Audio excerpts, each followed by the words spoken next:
Welcome to unPACKed, an open-minded podcast taking a clinical, not political approach to help pet parents around the world.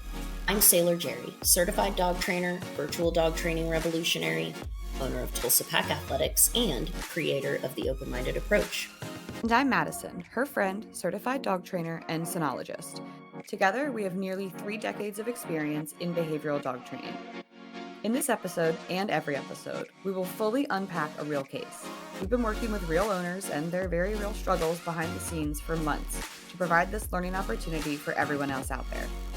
We're giving you a peek into our world and minds, following through with our promise of adding transparency in this industry. If you're along for the ride, this is how it's going to look. First, we'll introduce our incredible and dedicated owner and explain their intake process while we describe their dog or dogs and the problems that they're dealing with. Then we'll walk you through our assessment and explain how we got there. Lastly, we'll break down the management and modification plan. This is something we do a little differently. We're delivering a high-level end-goal case plan to every single owner. We believe in their ability to process a lot of information with us as a team to ensure we're all working towards the same goal. So you said that this one is funny to you. This is the funny one. Yeah, it's a Catahoula and a Coonhound. Well, You know what I'm saying? Duke is, Duke. Well, Duke is is a Catahoula and a Coonhound, to be specific. And Amstaff. Lord have mercy. You're never going to convince me that a Catahoula and a Coonhound aren't going to overrun every single genetic thing that ever happened inside that dog besides themselves. Yeah, the Staffy didn't stand a chance. Yeah, strong genes. Yeah. So let's talk through the dogs. We've got Daisy and Duke. Daisy is 4 years old. Duke is 3. Daisy is an American. I'm going to do this. I can do it. Daisy is an American Staffordshire Terrier. Duke is also a Staffy, but he does have the Catahoula and the Coonhound stirred up in there. Staffies can be high drive too, but they also have a, I think, larger piece of them that wants to be laying around, being on the sofa, being a cuddle bug. Whereas when you have a dog that has, I don't want to sound like an idiot here, Catahoula leopard, are they in the hound group? No, they're like in the her group. They're like a multi-purpose dog. They're in the herding group. Interesting. Yeah, that makes sense. Okay. Daisy is 4, Duke is 3. They got Duke in May of 2020, and about a year and a half later, they had an incident over the course of 3 days. It was 2 incidents, and they have been separated and crate and rotating since then. They have a ton of management in place, which we will get into as we move through our assessment. I'm excited to finally, dive into some intra-household conflict. You see some scuffles when you're dealing with any household that has multiple dogs or multiple animals. Like, you're going to see scuffles sometimes tied into some issues, but here the scuffle was the heart of the issue. Everything kind of changed after a pretty, in their eyes, a pretty dramatic incident. We have 2 dogs that lived together fairly peacefully for 18 months without issue or without incident. What do you think?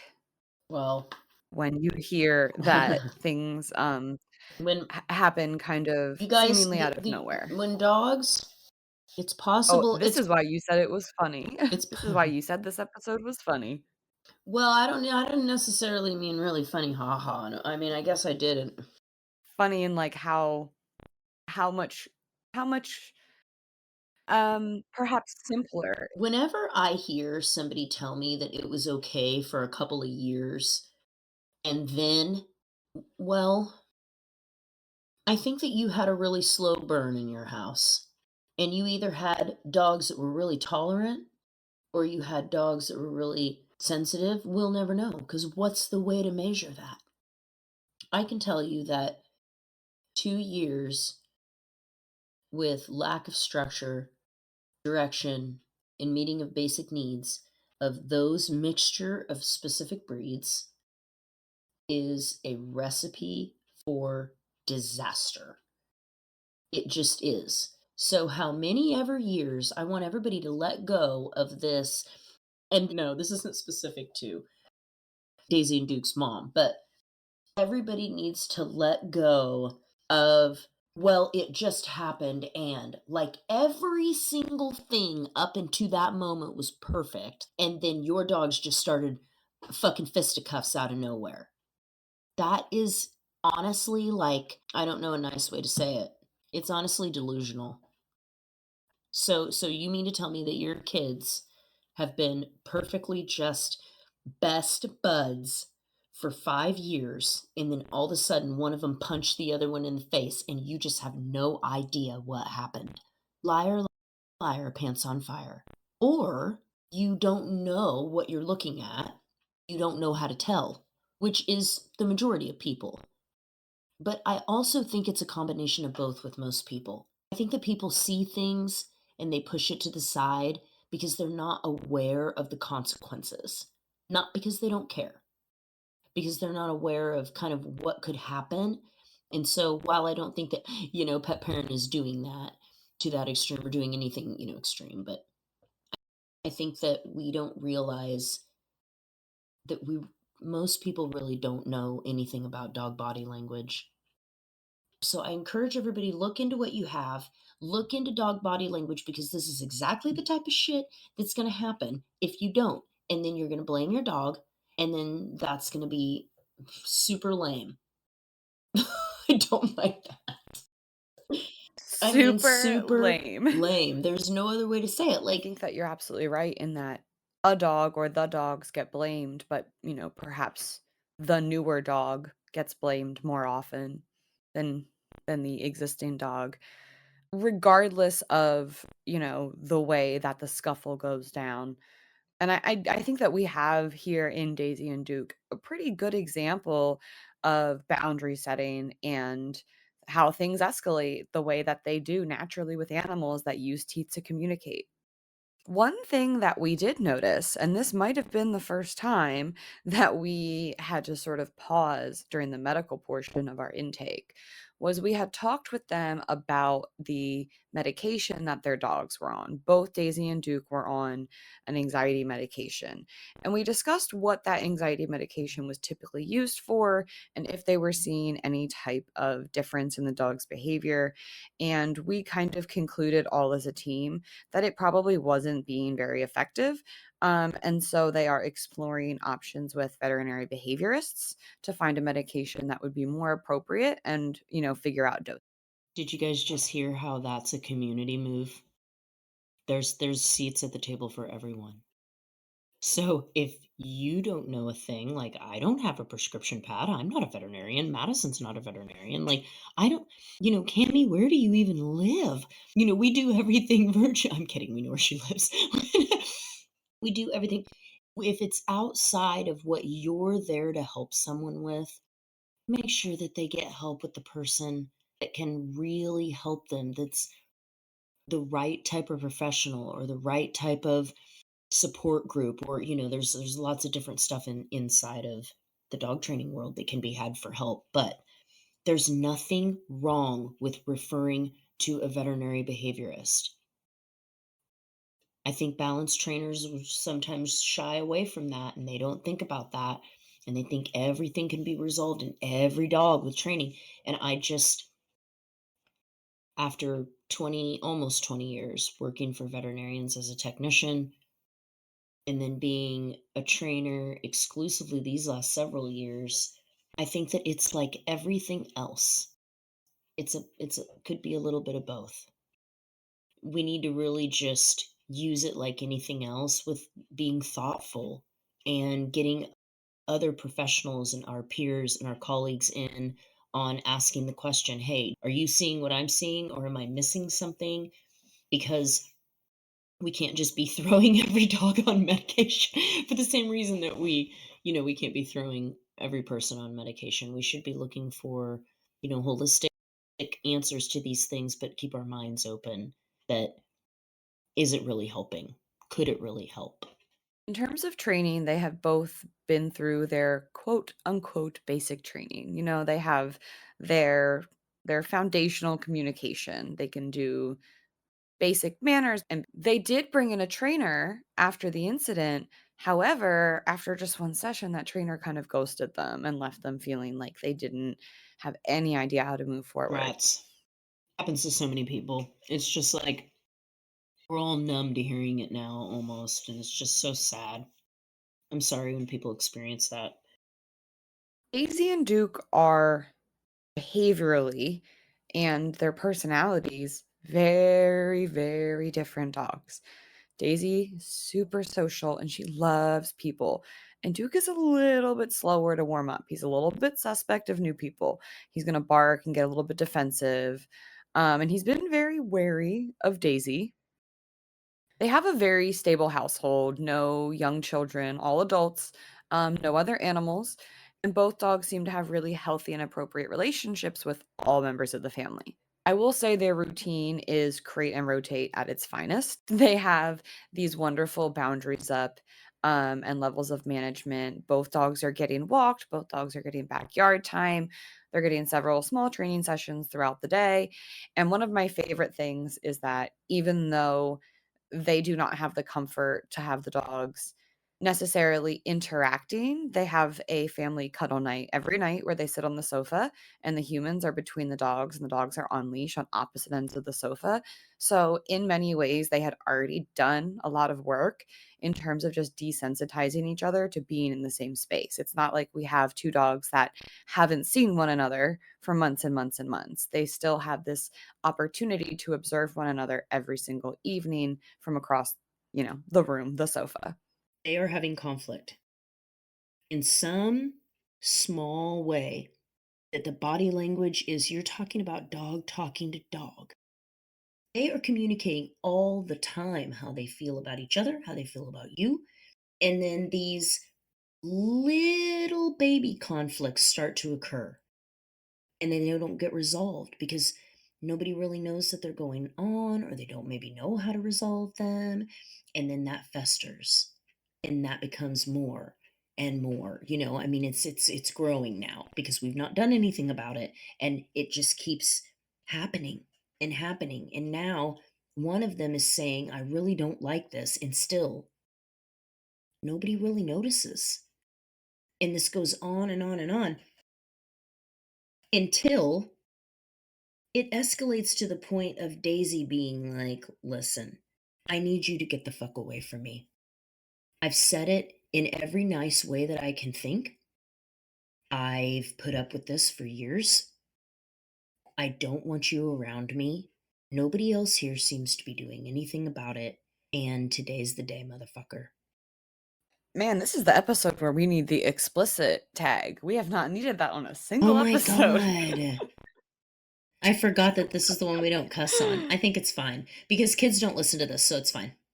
Kids don't listen to it. Yeah, I I think think I it's can fine. definitely I slap think my it's fine. kids. And another reason why those, minor conflicts, micro conflicts escalate are the same reason that we see reactivity escalate, because they're serving a function and it's working. Every time she, lashed out in a small way at Duke and he gave her space even for a moment, that worked. Which again is, I think, why her corrections began to escalate, because they may have bought her, a second or two of space, but not long term. What are those corrections? Say what they are in the 4 quadrants for the people that are like, really want to know. In that moment, what is she doing in the 4 quadrants? And she's lashing out at him. Positive punishment. Right. She's adding something into the Yeah. equation to decrease the likelihood of that behavior occurring again. So people She is would adding say her that it's teeth or negative her reinforcement. movement. People will say that that is just extreme negative reinforcement. I used to do that. And I want to break down what the difference is so that the listener does not try to apply it improperly, because it's easy to do. Oh, she's just pushing into his space really fast with teeth. No, no, no. That's crossed the line. That's crossed the line. She's trying to No, get if rid we of have that an air behavior in snap, that moment. yeah, if we have even an air snap, that is not just spatial Right. pressure. Right. That's such an important tip for everybody to hear. You have crossed the line. When a dog snaps, when a dog growls, when a dog Spatial pressure will be soft, yeah. and it will not be sudden and explosive Mhm, like that. mhm. That is not how dogs communicate with spatial pressure, nor is it how any human should be communicating with a dog. So if you see your dogs doing something like that, the growling, the baring the teeth at each other, don't let it get to the point of where they're fighting. 'Cause then you got a whole shit show on your hands. And sweet little Duke, Duke just he's the life of the party, and he wants to party. He Rule number is. 1 is party. And so he's bouncing around, and Daisy's like, "Listen, get the fuck out of my face." Like, Daisy, I'm on the same wavelength as you, okay? So, I'm not really gonna, you know s Yeah, she likes to go out into the world and Mhm, play, and then she likes to come home to her mhm, space and yeah, rest. And Duke came into the picture and really upset yeah. that. Really threw And that out of that's really whack. upsetting for imagine how upsetting that is for Cammy. If you're like Cammy, think about this for a minute. You got these dogs, and you have all these dreams and all these goals and hopes of having them, and one of them hates the other one, and you don't know even where to start or what to do at all. And now you went from being so hopeful and so excited and felt prepared and thought you had everything to now you kind of feel like you're in a prison, and they may be in a prison, and you don't know how to move forward. That is a heavy, heavy thing, you guys. Like, that's a life-changing thing that happens to people. It will kind of turn the course of your life into a way different than it maybe would have been, because it becomes about really strict management and not you running on the beach with your dogs like you thought it was gonna be. So if that's happening to you, you're not alone. But you need to do something about it, and doing something about it means getting some help, learning some basic things, and seeing even if that does anything, because doing nothing and just watching social media is it's going to be tricky that way. It's going to be really tricky. Yeah, Duke's personality and his behavior is just a little bit more rambunctious than what Daisy would choose for herself. Her previous housemate before Duke was a senior dog, so she was used to having very mellow energy in the home. And even being able to have, mellow energy out on the walks. They're obviously walked separately now, but when Duke was having some type of reaction on the leash because he's again was just a little bit more nervous, Daisy had the tendency to redirect and correct him in that moment. Again, whenever Duke is kind of messing up the way that she wants things to be, Daisy is giving some type of correction, which we see those escalate over time, just like in this case. Yeah, I think also it's important to note that when Daisy gets that causes her to go into arousal. But he's doing stuff, and it's just her arousal just shoots up there. And if it's not managed, she's gonna do things that an Amstaff does. Let's just be honest. Enough about the Catahoulas and you know, enough about the Catahoulas and the Coonhounds. I mean, strong breed in there. I know that the dogs are nowadays. There's a lot going on. There's a lot of different breeds in there, but if she does not have her like same with Enzo, if he doesn't have his arousal managed, oh my god. So if a dog has that channeled into a situation that's kind of been on repeat and they're getting really frustrated and it's just not going to be pretty. It's not going to be pretty. Daisy decided that she just couldn't take it anymore. And so we have to make some changes for them. And the changes in that type of situation always come initially with management. It's the first thing that you have to do because management is how everybody stays safe. Thankfully, they did have a lot of day-to-day management in place. The barriers, having rotations for mealtime and exercise and engagement and training, all of that.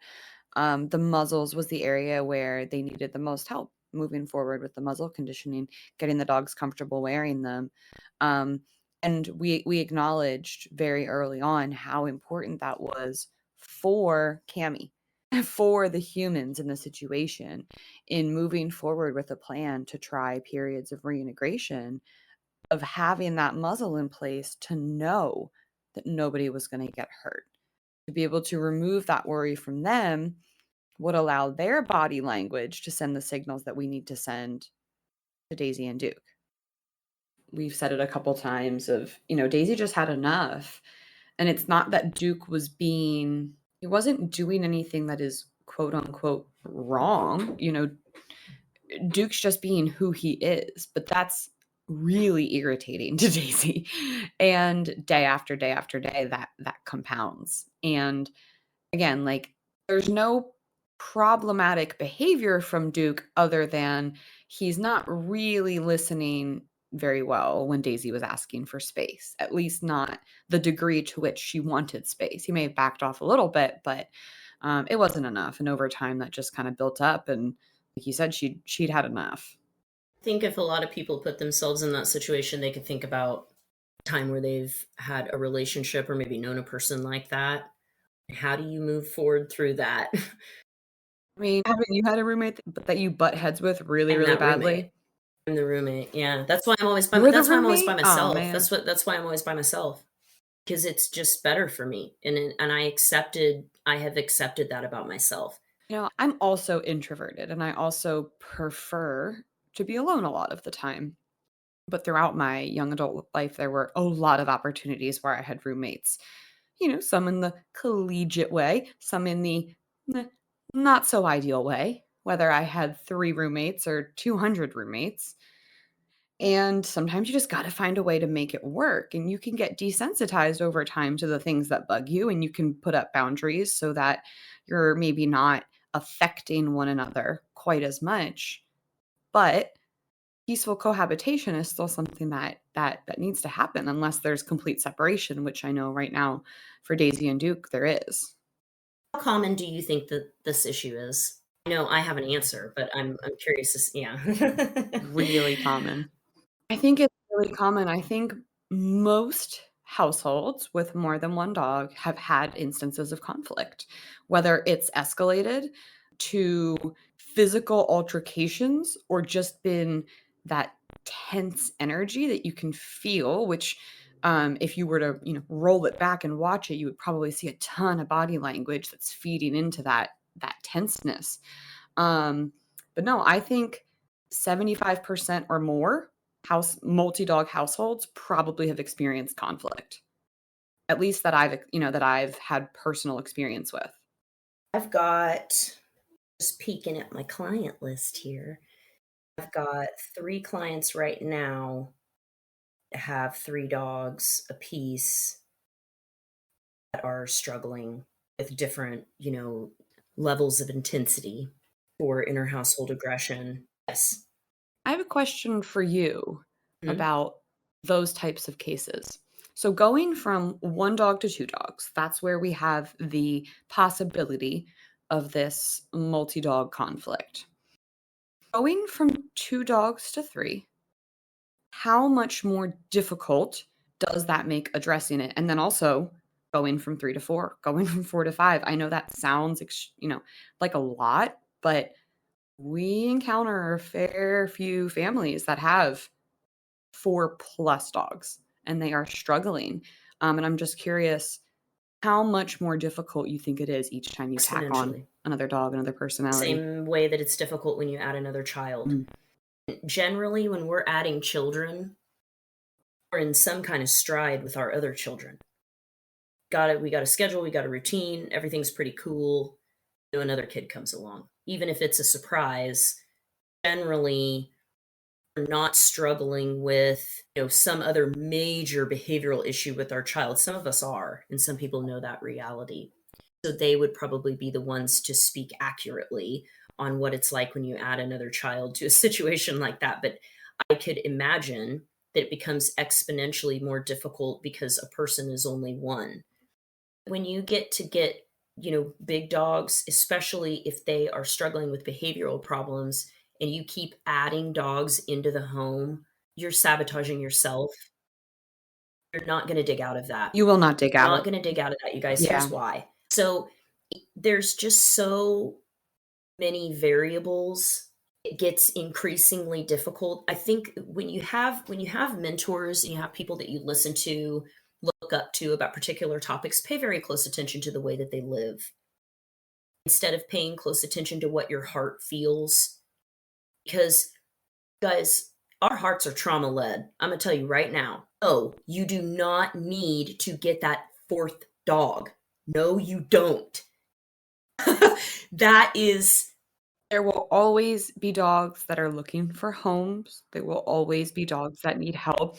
If you get to a really good, solid spot with your crew, you can always foster and do things short term. Well, I was going to say, what does it look? Let's not be super negative Nancy's here. What does it look like when you do have 4 dogs and you're firing on all cylinders? I was going to say that it can be successful to build a group of dogs when your life revolves around dogs.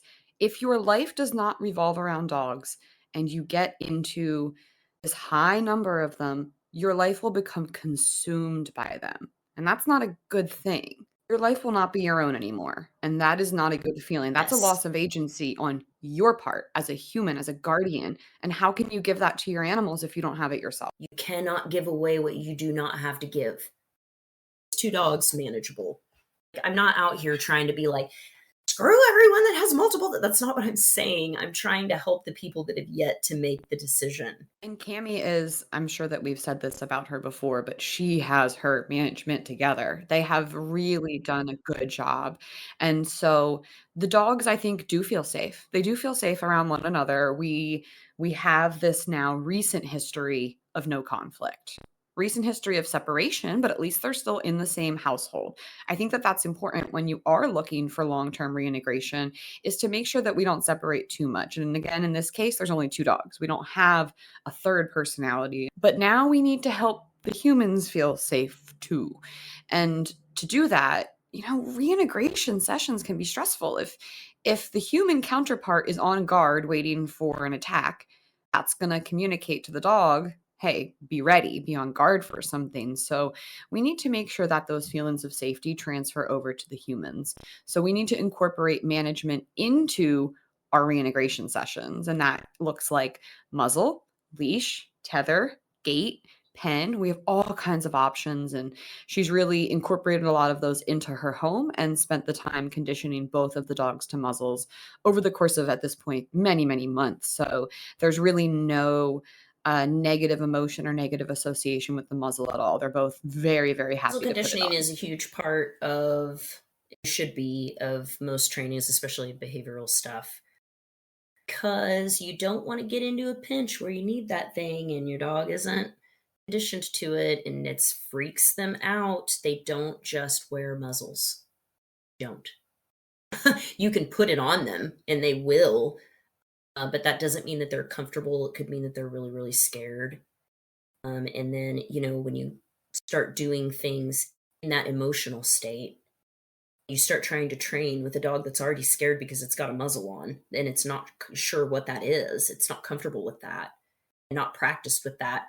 Now you've just added another component that's going to make it more difficult. So I think muzzle training is something that you should address right in the beginning, because you can get started right away and really make some good progress over the course of training. You really don't want to get into a position where your dog won't do the things that we kind of need them to do in order to really modify behavior and change emotions. And so if your dog has never really moved around with the muzzle on or taken food with the muzzle on, it's going to be really difficult to put these skills into use. So whatever skills you are wanting to use for your reintegration session, you need to be practicing them with your dog with the muzzle on without any of the stressors around, right? Sending your dog to their station, giving them food rewards, giving them an opportunity to break from the session and go get a drink of water, making sure the muzzle is fit properly so they can do all of those things. So they have proper pant room and they can physically work through the stress of the situation.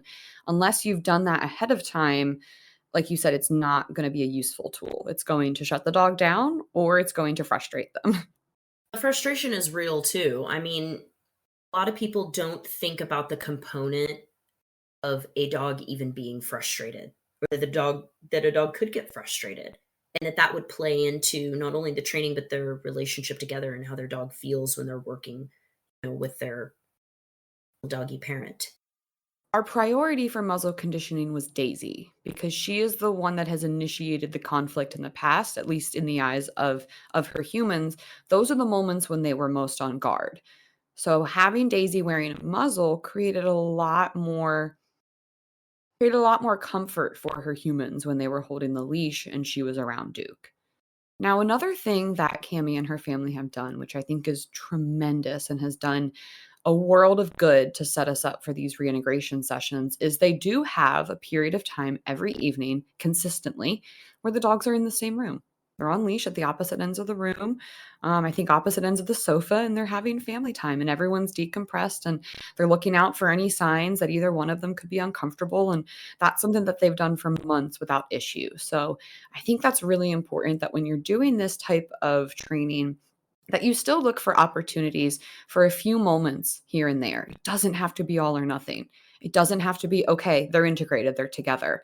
5 minutes a day is a great place to start. The integration process for me goes in these little tiny baby steps. We take another little tiny step each day. Sometimes we're just standing there. It's a lot slower than people think. Yeah. What we're looking for is body language. If you move too quickly and you skip steps, Yep. this is why people say things like it happened out of nowhere. Bitch, no, it didn't. No, it didn't. It didn't happen out of nowhere. It happened and you didn't know what you were looking Nope. at. So we're taking time during that process to point out all of these things that we're seeing that allows us to know we can move forward. We do that, we're instilling that knowledge in the owner instead of gatekeeping it and then just going, okay, we can move to this step now. We're telling them why. Why is it okay for us to move on? Right. Why can we take the next step in reintegration? So, for example, looking specifically at Daisy and Duke, we've conditioned them to muzzles. We've built a little safe space for Daisy and her, she's the one with the big feelings here, in the corner of the living room. So we can have her behind an X pen and on a leash, just as those extra levels of management. And the X pen is not for confinement. It's just to set that boundary, more for Duke than anything else. And our first exercise could just be that Duke walks into the room and we're watching Daisy. I'm watching Daisy and what she does. And every time Duke walks into the room, we feed Daisy. And then Duke walks out of the room.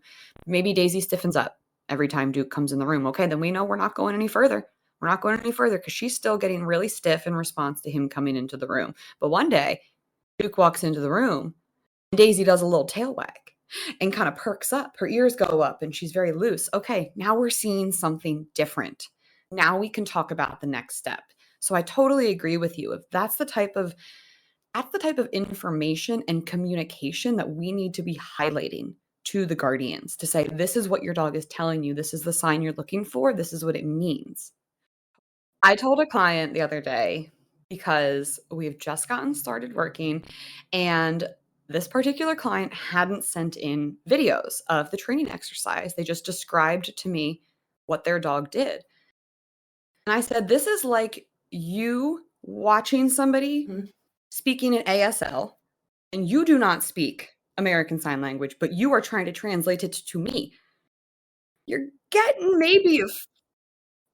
you're getting a few things right, maybe, but you do not speak the language. So we're losing so much in translation. And that's why the way that you trained in the revolutionary way that you approach training, that of course I implement with all of my virtual clients, has that daily touch point where we are making micro adjustments every single day to make sure we're not going faster than the dog can tolerate.